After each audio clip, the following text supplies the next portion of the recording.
Kita sudah hampir dengan garisan penamat untuk musim kali ini.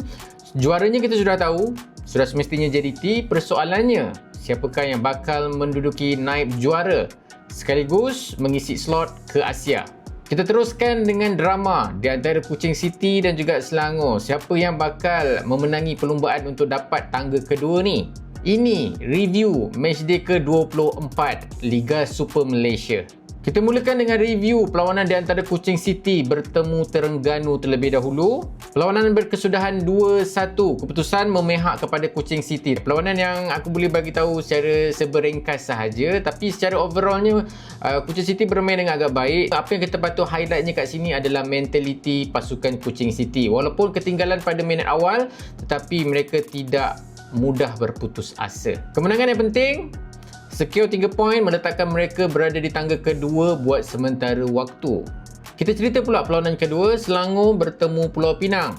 Perlawanan yang berkesudahan Selangor menang besar 4-0, tapi apa yang terjadi di dalam perlawanan ini recap serba sedikit mengenai perlawanan tersebut.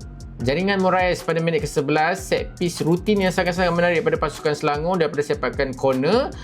Terus mencari Moraes dan terus mencarikan gol. Pasukan Penang ada beberapa kali melakukan serangan tetapi sejujurnya belum cukup berbisa untuk menghasilkan jaringan.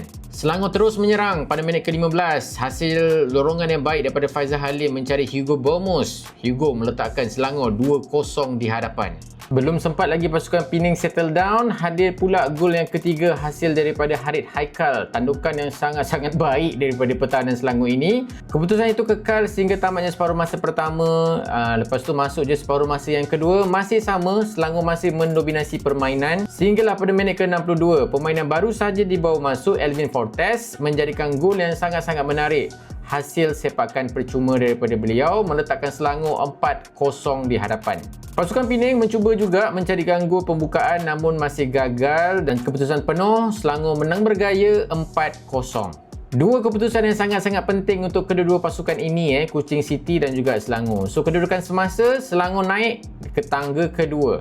Dengan berbaki lebih kurang 2 minggu sahaja lagi, pasukan Selangor cuma berbaki 1 game, manakala pasukan Kuching berbaki 2 game. So kita faham pressure on Kuching City sebenarnya. Kalau Kuching City kalah sekali, Selangor lah nampaknya akan dapat nombor 2.